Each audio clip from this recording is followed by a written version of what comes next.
প্রিয় শিক্ষার্থীরা, আজকে আমি আলোচনা করব বাংলা সাহিত্যের একজন বিখ্যাত লেখককে নিয়ে। আমরা স্ক্রিনে একজন ছবি দেখতে পাচ্ছি। তিনি হচ্ছেন বিভূতিভূষণ বন্দ্যোপাধ্যায়। তিনি একজন ভারতীয় বাঙালি সাহিত্যিক এবং বিখ্যাত একজন সাহিত্যিক। তিনি 1894 সালে জন্মগ্রহণ করেন এবং মারা যান 1950 সালে। বিভূতিভূষণ বন্দ্যোপাধ্যায় মূলত উপন্যাস এবং ছোট গল্প লিখে খ্যাতি অর্জন করেন।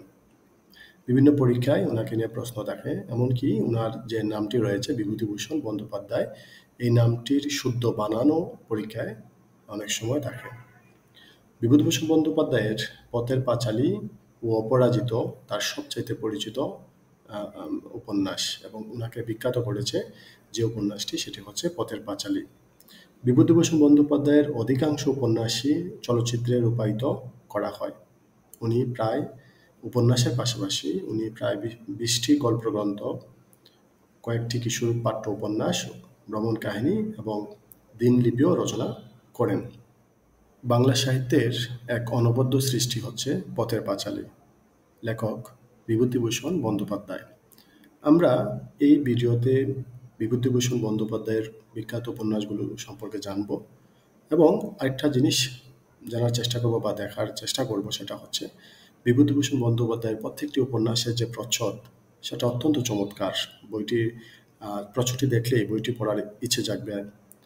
আমরা যারা অনলাইনে বই পড়ি বা অনলাইনে বিভিন্ন লেখা পড়ি, সেটার অরিজিনাল অনুভব বা অনুভূতি কিন্তু আসে না।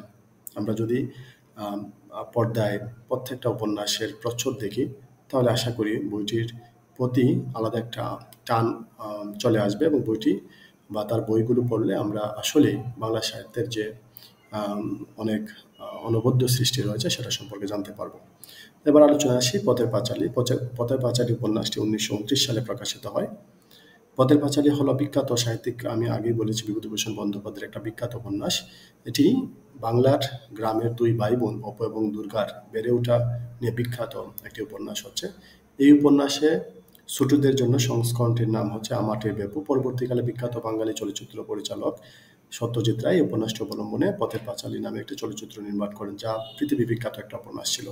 এই পথের পাঁচালী নিয়ে বিভিন্ন পরীক্ষা প্রশ্ন আসে, এমনকি আমাদের বিসিএস পরীক্ষায় ওটা নিয়ে একটা প্রশ্ন ছিল যে পথের পাঁচালী উপন্যাসের অপু এবং দুর্গা সম্পর্কে লেখো।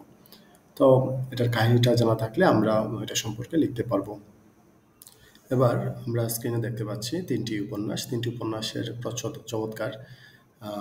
প্রথমটি হচ্ছে অপরাজিত, এটি হচ্ছে বিভূতিভূষণ বন্দ্যোপাধ্যায়ের দ্বিতীয় উপন্যাস। এই উপন্যাসের উপর ভিত্তি করে নির্মিত হয়েছিল চলচ্চিত্র অপুর সংসার, ইংরেজিতে যেটি দ্য ওয়ার্ল্ড অফ অপু নামেও পরিচিত। 1959 সালের সত্যজিৎ রায় এই সিনেমাটি পরিচালনা করেন।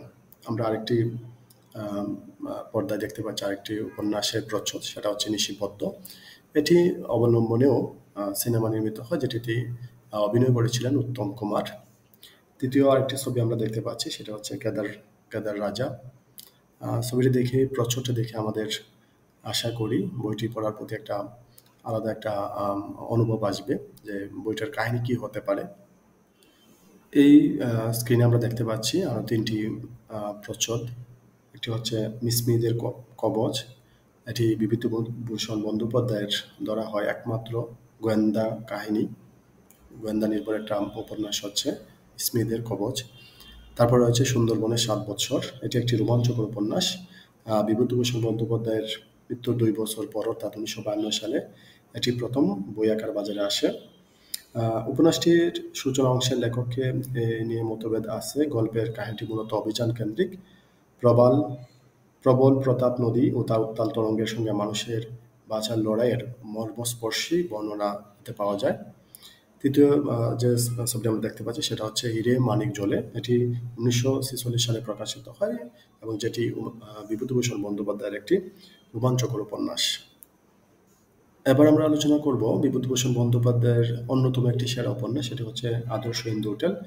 এটি একটি সামাজিক উপন্যাস। এর প্রকাশকাল 1940 সাল। ইংরেজ সময়ের পটভূমিতে উপন্যাসের লেখক তৎকালীন ব্রাহ্মণ সমাজের একজন রাঁধুনি বামুন হাজারি ঠাকুরের জীবন কথা সুনিপুণভাবে তুলে ধরেছেন। দ্বিতীয় ছবিটা আমরা দেখতে পাচ্ছি অনুবর্তন।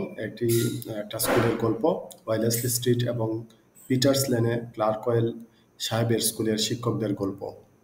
তৃতীয় যে ছবি দেখতে পাচ্ছি সেটি দেবযান, সেটি সংস্কৃত শব্দ দেবযান থেকে এসেছে। এই উপন্যাসটি মৃত্যু ও জীবন উপলব্ধি নিয়ে রচিত। এবার স্ক্রিনে যে ছবিটি দেখতে পাচ্ছি সেটা হচ্ছে ইসামতি। এটি কথাসাহিত্যিক বিভূতিভূষণ বন্দ্যোপাধ্যায়ের শেষ প্রকাশিত উপন্যাস। এটি 1950 সালে প্রকাশিত হয় যখন লেখক মারা যান। তার মৃত্যুর পর 1951 সালে পশ্চিমবঙ্গ সরকার এই উপন্যাসের জন্য তাকে মরণোত্তর রবীন্দ্র পুরস্কার প্রদান করে, যেটি পশ্চিমবঙ্গের সর্বোচ্চ সাহিত্য পুরস্কার। ইসামতি নদীকে কেন্দ্র করে রচিত উপন্যাসে বিভূতিভূষণ বন্দ্যোপাধ্যায়ের যে জন্মস্থান বারাকপুর তথা নিশ্চিন্দপুরের মোল্লাহাটি নীলকুঠির কথা বিবৃত হয়েছে। আমরা জানি নীলকুঠি 1919 শতকের নীল বিদ্রোহের পটভূমিতে সাধারণ মানুষের উত্থান পতনের ইতিহাস ধরা পড়েছে এই রচনায়। এই মোল্লাহাটি নীলকুঠির অত্যাচারকে কেন্দ্র করে 19 শতকের মধ্যভাগে নীল দর্পণ নাটকটি রচনা করেন বিখ্যাত নাট্যকার দীনবন্ধু মিত্র। এবার আমরা বিভূতিভূষণ বন্দ্যোপাধ্যায়ের একটা বিখ্যাত উক্তি বলে আজকের ভিডিওটি শেষ করব। উনি বলেছিলেন, মানুষ কি চায়, উন্নতি না আনন্দ? উন্নতি করিয়া কি হইবে যদি তাহাতে আনন্দ না থাকে? সত্যি, আমরা আমাদের জীবনে যতই উন্নতি লাভ করি না কেন, যদি সেটাতে কোনো আনন্দ না থাকে তাহলে দিন শেষে আমরা আমাদের পিছন ফিরে তাকালে দেখবো আমাদের সবকিছুই শূন্য।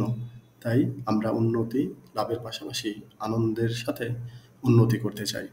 আশা করি আজকের ভিডিও থেকে আমরা অনেক কিছু জানলাম এবং বিভূতিভূষণ বন্দ্যোপাধ্যায়ের কোন উপন্যাসটি তোমাদের পড়া হয়েছে বা কোন উপন্যাসটি পড়ার আগ্রহ জেগেছে, আশা করি কমেন্টে জানাবে।